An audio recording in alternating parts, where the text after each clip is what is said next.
Dayo teko gelarno kloso Romo sudah berharap-harap kedatanganmu hari ini. Merasa tidak aman, Uma memutuskan untuk pulang ke rumah ayah angkatnya, Brotoseno. Saya mencari Hanuma. Keesokan harinya, Herman yang mengaku sebagai aparat penegak hukum mendatangi Broto, di mana maksud kedatangannya untuk mencari Uma sebagai orang terakhir yang bersama Pulung sesaat sebelum kematiannya. Anak saya tak punya kemampuan untuk membunuh. Jadi Anda menginginkan anak Anda mempunyai kemampuan itu? Lancang kamu, Kolonel. Lain waktu saya akan datang lagi ke sini untuk bertanya-tanya mengenai parfum anak Anda. Selamat siang, Pak Broto.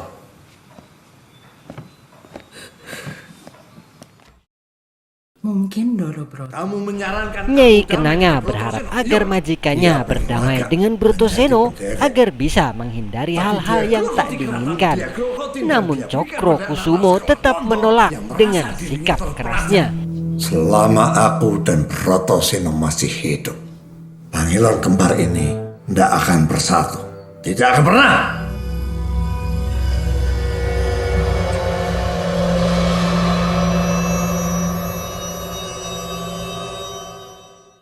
Setelah gagal membujuk tuannya, Nyai Kenanga berkunjung ke rumah Brotoseno. Sampai sini agak menarik. Nyai Kenanga yang seharusnya memihak tuannya, namun ironisnya kini ia hendak memberi dukungan pada Brotoseno. Kamu tahu terlalu banyak nih.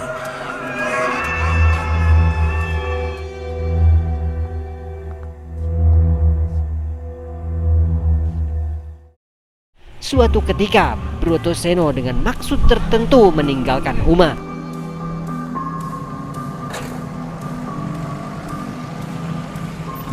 Nampak Herman yang telah menunggu momen ini segera menuju Uma yang sedang sendiri di rumah.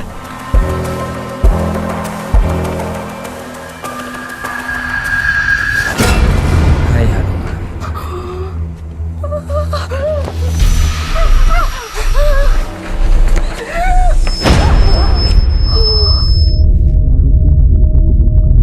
Rupanya Herman terlalu berlebihan dalam menjalankan tugas yang diberikan Carmilla membungkam Uma.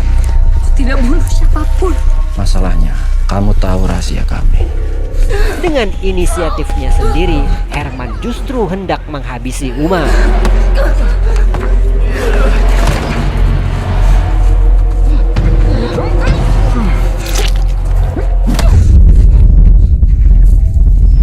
Tatapan mengerikan itu datang kembali merasuk dalam diri Uma, dan tak lama Herman pun tewas.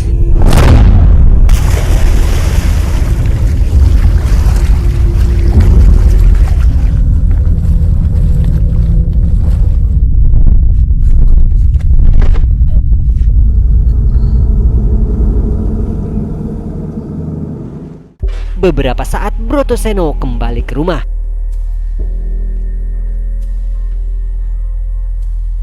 Rupanya ia telah sengaja mengumpankan Herman pada iblis yang bersemayam dalam diri Uma. Sadi! Sadi! Terserah kamu mau bilang bahwa aku tega mengumpankan anak itu pada pembunuhnya. Kalau Cokro dan cucunguknya itu akan mengangkangi pusaka-pusaka keraton junjungan. Ada sesuatu yang mengancam Cokro Kusumo. Sadar akan bisnis jual beli pusaka yang terancam, Carmilla menemui Nyi Kenanga dan meminta pendapatnya. Bencana akan datang pada salah satu dari kedua Doro itu, dan kita akan terseret bersama. Anda harus bersiap-siap ambil posisi.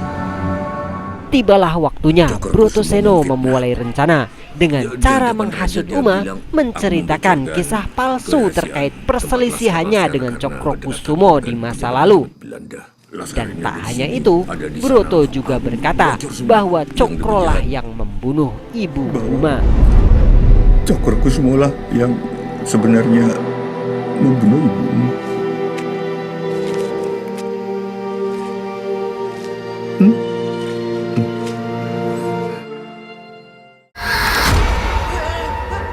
Cokro mulai merasakan teror yang menghantuinya tiap malam, hingga ia memutuskan untuk mengungsi ke tempat lain.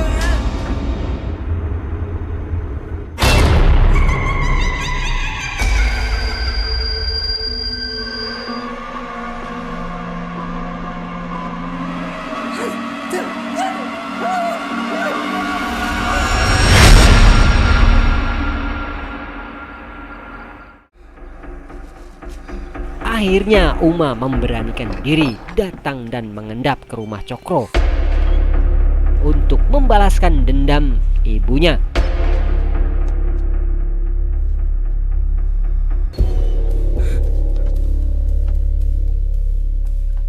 Nyai Kenanga tahu persis keberadaan Uma. Namun ia dengan sengaja membiarkannya masuk ke kamar Cokro.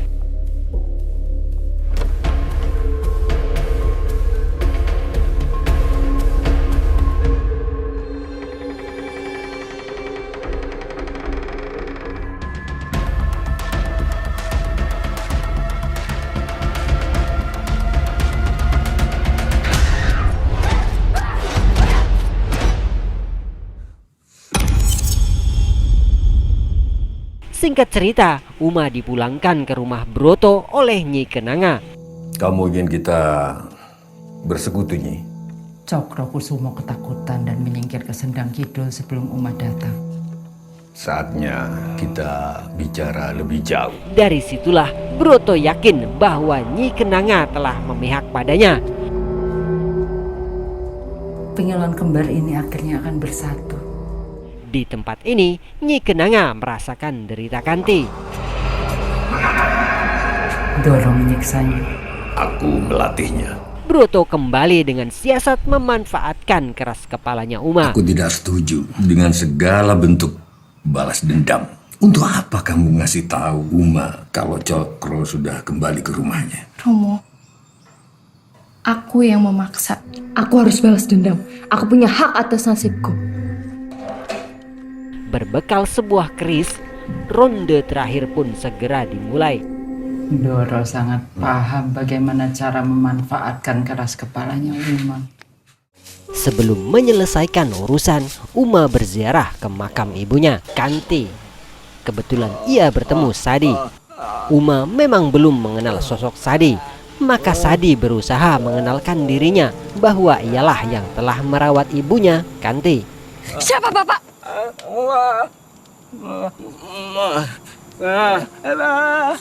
Itu Bapak kaki tangan Cokrokusumo. Jangan campur urusan saya juga tidak tahu siapa Bapak sebenarnya. Khawatir dengan tindakan ceroboh Uma, Sadi berusaha mencegahnya untuk membunuh Cokro. Meski belum sempat ia tahu bahwa Cokro adalah ayahnya sendiri, dan pertarungan pun dimulai.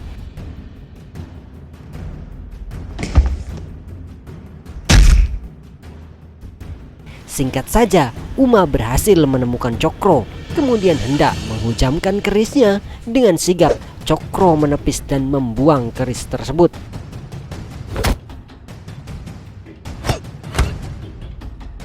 Sadi nampak sangat menikmati pertarungannya. Sialnya, Uma terjatuh, kemudian Cokro berhasil menangkap dan menghajarnya tanpa ampun.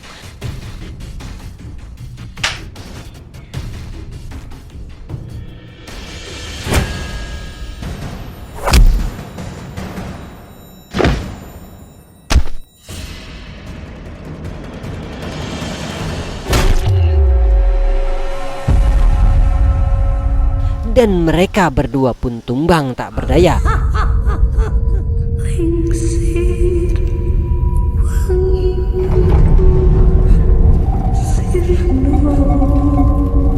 Tibalah waktunya sang ibu menunjukkan taringnya.